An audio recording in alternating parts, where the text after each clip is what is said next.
இலங்கை அருகே ஈரானின் ஐரிஸ் டெனா கப்பல் மீது நடந்த தாக்குதலில் 104 பேர் பலி. ஈரான் இராணுவம் உத்தியோகபூர்வ அறிவிப்பு. சுரேஷ் சாலே உண்மையான குற்றவாளிதான், கைது தொடர்பில் அரசாங்கம் அதிரடி. அனுரவின் ராஜதந்திர நகர்வை பாராட்டினார் சரத் பொன்சேகா. இலங்கையில் அமெரிக்க தூதரகத்தை இலக்கு வைத்து வெளிநாட்டவர் மர்மமான முறையில் மிரட்டிவிட்டு தப்பியோட்டம். ஈழத் தமிழர்களுக்கு நடந்ததுதான் இன்று இஸ்ரேல் மக்களுக்கு, ஸ்ரீதரன் எம்பி. வீதியில் மோட்டார் சைக்கிளில் கடும் வேகத்தில் சாகசம் காட்டிய 19 வயது இளைஞன் அதிரடி கைது, வெளியான காணொளி. ஜனாதிபதி அனுரவின் அதிரடியில் ஒரே நாளில் கைதுகள். இலங்கை கடலில் IRIS டேனா கப்பலுக்கு பின் தெற்கு கரையில் கரையொதுங்கிய எண்ணெய் பீப்பாய்கள் மற்றும் குப்பைகள். தொடர்ச்சியாக செய்திகளை தெரிந்து கொள்ள நியூஸ் ஃபர்ஸ்ட் அப்டேட் சேனலை சப்ஸ்கிரைப் செய்யுங்கள். இலங்கை கடலில் ஈரானின் போர்க்கப்பலான ஐரிஸ் டெனா கப்பல் மீது அமெரிக்கா நீர்மூழ்கி கப்பலின் தாக்குதலில் 104 பேர் உயிரிழந்துள்ளதாகவும் 32 பேர் காயமடைந்துள்ளதாகவும் ஈரான் இராணுவம் சற்று முன் உறுதிப்படுத்தியுள்ளது. கடந்த 4ஆம் திகதி காலை துறைமுகத்தில் இருந்து சுமார் 40 கடல் மைல் தொலைவில் குறித்த கப்பல் தாக்குதலுக்கு உள்ளான நிலையில் கப்பலில் இருந்த 35 பேரை இலங்கை கடற்படையின் மீட்பு குழுவினர் மீட்டு கரைக்கு அழைத்து வந்ததோடு சிகிச்சைக்காக காலை கராப்பிட்டிய வைத்தியசாலையில் அனுமதிக்கப்பட்டனர். இன்னும் அவர்களில் 10 பேர் சிகிச்சை பெற்று வருவதோடு தாக்குதலில் உயிரிழந்த 84 ஈரான் கடற்படையினரின் உடலங்கள் மீதான பிரேத பரிசோதனைகள் அண்மையில் காலி தேசிய வைத்தியசாலையில் நடத்தப்பட்டதும் குறிப்பிடத்தக்கது. வைத்தியசாலையில் சிகிச்சை பெற்று வரும் ஈரான் கடற்படையினரில் 8 பேர் தீவிர சிகிச்சை பிரிவில் அனுமதிக்கப்பட்டுள்ளதாக தெரிவிக்கப்பட்டுள்ளது. இந்த சம்பவ பின்னணியில் ஈரான் வீரர்களை மீட்ட இலங்கை ஜனாதிபதியின் மனிதநேயத்தை உலக அளவில் பல தலைவர்களும் மக்களும் பாராட்டி வருகின்றனர். ஈரான் வீரர்களை மீட்டதன் ஊடாக இலங்கை சர்வதேச சட்டங்களுக்கு உட்பட்ட மிகச் சரியான முடிவையே எடுத்துள்ளது என முன்னாள் ராணுவ தளபதி ஃபீல்ட் மார்ஷல் சரத் பொன்சேகா தெரிவித்துள்ளார். தடுமாறும் சந்தர்ப்பத்தில் கடலில் தத்தளிப்பவர்களை காப்பாற்றுவது ஒரு நாட்டின் தார்மீக பொறுப்பு என்றும் போர்க்களத்தில் எதிரணி சரணடைய முன்வந்தால் அவர்களை சுட்டுக் கொள்வதற்கு சர்வதேச சட்டத்தில் இடமில்லை என்று இருக்கும்போது விபத்துக்குள்ளானவர்களை காப்பாற்றுவது கட்டாயம் என்றும், ஒருவேளை இலங்கை இந்த மனிதாபிமான நடவடிக்கையை முன்னெடுக்க தவறியிருந்தால் சர்வதேச மட்டத்தில் கடும் விமர்சனங்களுக்கும் நெருக்கடிகளுக்கும் முகம் கொடுக்கும் என்றும் கூறியுள்ளார்.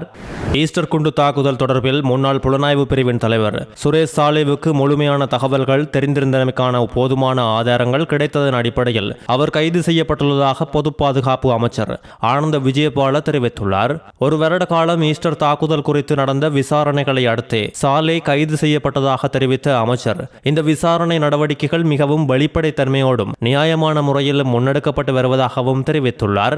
இதுவரை முன்னெடுக்கப்பட்ட விசாரணைகளுக்கு அமைய ஈஸ்டர் தாக்குதல் குறித்து முன்னாள் புலனாய்வு பிரிவின் தலைவருக்கு முன்கூட்டியே முழுமையான தகவல்கள் கிடைத்தமைக்கான ஆதாரங்கள் கிடைத்துள்ளது.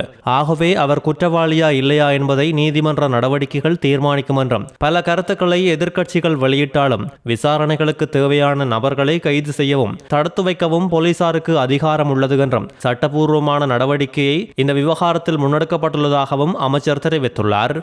எவ்வாறு தமிழர்கள் மீது சர்வதேச போர் விதிமுறைகளை மீறி இலங்கை அரசு கொத்து கொத்தாக குண்டுகளை வீசி மிக மோசமான போர் நடவடிக்கைகளை செய்துள்ளதோ அதே போலவே தற்போது ஈரான் இஸ்ரேல் மீது கொத்து குண்டுகளை வீசியுள்ளது என்று நாடாளுமன்ற உறுப்பினர் சிவஞானம் ஸ்ரீதரன் கிளிநொச்சியில் நேற்று தெரிவித்துள்ளார். தற்போது பல நாடுகள் பல்வேறு பிரச்சனைகளை எதிர்கொள்கின்றது. ஈரான் இஸ்ரேல் மீதான தாக்குதல் உலகத்திலும் ஏன் எங்களுடைய நாட்டின் பொருளாதாரத்திலும் ஒரு தாக்கத்தை உண்டாக்கியுள்ளது.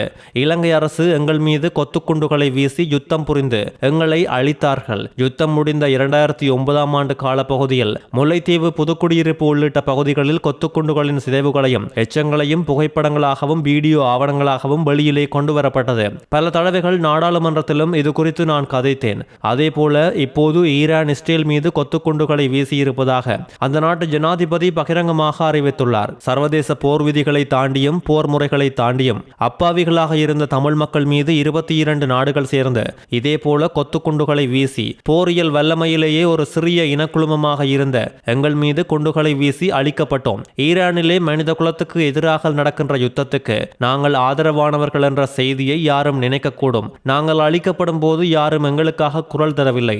ஐக்கிய நாடுகள் சபையிலேயே 2009ஆம் ஆண்டு தமிழ் மக்களுக்கு நடந்தது இனப்படுகொலை என்பதை தீர்மானமாக கொண்டு வந்த போது ஈரான் நாடு ஒருபோதும் எங்களுக்கு ஆதரவாக இருந்ததில்லை. அதனை எதிர்த்தே வந்துள்ளது என்றும் குறிப்பிட்டுள்ளார். வீதியில் பயணித்தவர்களுக்கு அச்சத்தை உண்டு பண்ணும் விதத்தில் வீதியில் மோட்டார் சைக்கிளை கவனக்குறைவாக ஓட்டிய சம்பவத்தோடு தொடர்புடைய ஒருவர் போலீசாரால் அதிரடியாக கைது செய்யப்பட்டுள்ளார். இந்த சாகச காணொளி சமூக வலைதளங்களில் வைரலானதை அடுத்து காணொளியின் அடிப்படையில் போலீசார் விசாரணைகளை நடத்தி குறித்த இளைஞனை கைது செய்துள்ளனர். நேற்று குறித்த மோட்டார் சைக்கிள் ஆனமடுவ பகுதியை நோக்கி செலுத்தப்பட்டமை இதன்போது கண்டறியப்பட்டதன்படி நேற்று மாலை நவத்தேகம போலீஸ் நிலைய உத்தியோகத்தர்கள் குழுவினால் குறித்த கைது இடம்பெற்றுள்ளதோடு மோட்டார் சைக்கிளையும் போலீசார் பறிமுதல் செய்துள்ளனர். கைது செய்யப்பட்டவர் நவத்தேகம பகுதியை சேர்ந்த 19 வயதுடைய இளைஞர் என்றும் இன்று ஆனமடுவ நீதவான் நீதிமன்றில் ஆஜர்படுத்தப்படவுள்ளதோடு நவத்தேகம போலீசார் மேலதிக விசாரணைகளை முன்னெடுத்து வருகின்றனர். கல்முனையில் மீன் வியாபாரம் என்று ஹெரோயின் போதைப் பொருளை தாம் வசம் வைத்திருந்த 2 சந்தேக நபர்களை தலைமையக போலீசார் கைது செய்துள்ளனர். அம்பாறை மாவட்டம் கல்முனை தலைமையக போலீஸ் பிரிவு கடற்கரை வீதியில் இன்று மாலை இந்த கைது மேற்கொள்ளப்பட்டுள்ளதோடு 49 மற்றும் 23 வயதுடைய 2 சந்தேக நபர்கள் கைது செய்யப்பட்டுள்ளனர். சந்தேக நபர்கள் வசமிருந்து 40 மற்றும் 50 மில்லிகிராம் ஹெரோயின் போதைப் பொருட்களும் போலீசாரால் கைப்பற்றப்பட்டுள்ளதோடு கைதான சந்தேக நபர்களில் ஒருவர் ஏற்கனவே போதைப் பொருளை தம் வசம் வைத்திருந்த குற்றச்சாட்டுக்கு கைது செய்யப்பட்டு விடுதலை செய்யப்பட்டவர் எனவும் தற்போது மீண்டும் கைது செய்யப்பட்ட போது மற்றொரு சந்தேக நபர் குறித்து தகவல் வழங்கியுள்ளார் என்றும் போலீசார் தெரிவித்துள்ளனர்.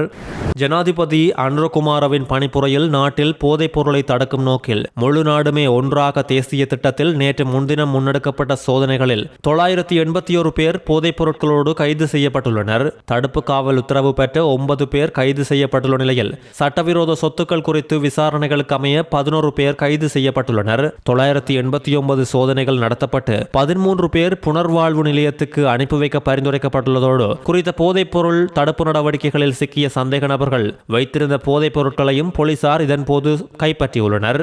கண்டியில் உள்ள அமெரிக்க தூதரகத்தின் தகவல் மையமான அமெரிக்கன் கோனர் நிறுவனத்துக்குள் ஊடகவியலாளர் என்று தெரிவித்து அத்துமீறி நுழைந்து அங்கிருந்த அதிகாரிகளை வீடியோ எடுத்த நபர் குறித்து விசாரணைகள் இப்பொழுது ஆரம்பிக்கப்பட்டுள்ளது.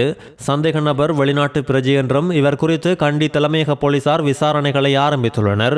மிதிகம பகுதியை சேர்ந்த பெண் அதிகாரி ஒருவர் அங்கு வேலையில் இருந்தபோது அங்கு சென்ற வெளிநாட்டவர் தான் ஒரு ஊடகவியலாளர் என தெரிவித்து நிறுவனத்தை பற்றி விசாரித்து பின் தனது சிறிய கேமரா மூலம் அலுவலகத்தை வீடியோ எடுக்க முயற்சித்துள்ளார். அங்குள்ள அமெரிக்க கொடியோடு கூடிய விண்வெளி வீரரின் புகைப்படத்தை பார்த்து இவை அனைத்தும் பொய் என்றும் ஏன் இவர்களுக்கு அடிபணிந்து வேலை செய்கின்றீர்கள் என அந்த அதிகாரியிடம் கேள்வி எழுப்பியுள்ளார். வீடியோ எடுக்க அதிகாரி எதிர்ப்பு தெரிவித்த நேரம் அவரையும் சேர்த்து வீடியோ எடுத்துள்ளார். வருகையாளர் பதிவேட்டில் விவரங்களை எழுத மறுத்த குறித்த நபர் அங்கிருந்த மோட்டார் சைக்கிள் ஒன்றில் தப்பி சென்றுள்ளார். அவர் சென்ற மோட்டார் சைக்கிள் இலக்கத்தை வைத்து நடத்திய விசாரணையில் அது வாடகைக்கு பெறப்பட்டது என தெரிய வந்துள்ளதோடு தற்போது அந்த நபர் அயர்லாந்து நாட்டை சேர்ந்தவர் என்பதும் கண்டியில் உள்ள ஹோட்டல் ஒன்றில் கடந்த 2 வாரங்களாக தங்கியிருப்பதும் கண்டறியப்பட்டுள்ளது. காலி கடற்கரையில் அமெரிக்க கடற்படை நீர்மூழ்கி கப்பலால் ஈரானிய போர்க்கப்பலான ஐரிஸ் டெனா தாக்கப்பட்டு மூழ்கடிக்கப்பட்ட சில நாட்களுக்கு பின் இலங்கையின் தெற்கு கடற்கரையில் பல எண்ணெய் பீப்பாய்கள் மற்றும் சந்தேகத்துக்கிடமான குப்பைகள் கரை ஒதுங்கியுள்ளதோடு ஹிக்கடுவ மற்றும் தொடண்டுவா கடலோர பகுதிகளில் இந்த குப்பைகள் ஒதுங்குவது பதிவாகியுள்ளது. கடல்சார் சுற்றுச்சூழல் பாதுகாப்பு ஆணையத்தின் தலைவர் சமந்தா குணசேகர தெற்கு கடற்கரையில் பல எண்ணெய் பீப்பாய்கள் மற்றும் பிற குப்பைகள் கரை ஒதுங்கி இருப்பதை உறுதிப்படுத்தியுள்ளார். சனிக்கிழமை காலை உள்ளூர் மீனவர்கள் கடலில் எண்ணெய் திட்டுக்களை கண்டதாக முதலில் தெரிவித்ததை அடுத்து அதிகாரிகள் கடற்கரையில் இருந்து நேற்று 5 பீப்பாய்களை மீட்டுள்ளனர். சில பீப்பாய்கள் அப்படியே இருந்த போதிலும் மற்றவை கடுமையாக சேதமடைந்து மசகு எண்ணெய் என சந்தேகிக்கப்படும் ஒரு பொருள் கசிந்துள்ளது.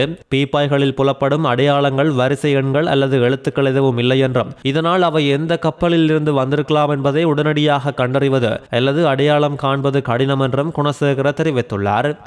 அமெரிக்கா மற்றும் இஸ்ரேலின் ஈரான் மீதான தாக்குதலுக்கு மத்தியில் பெரும் பதட்டங்களை கொண்டு வந்துள்ள நிலையில் இந்த நிலைமை தொடரும் சூழலில் சர்வதேச கப்பல் போக்குவரத்தையும் உலகளாவிய சந்தை வியாபார பொருட்களையும் மறைமுகமாக தாக்கும் எனவும் குறிப்பாக இலங்கைக்கு இந்த நிலைமை ஏற்படும் எனவும் பொருளாதார நிபுணர்கள் எச்சரித்துள்ளனர்.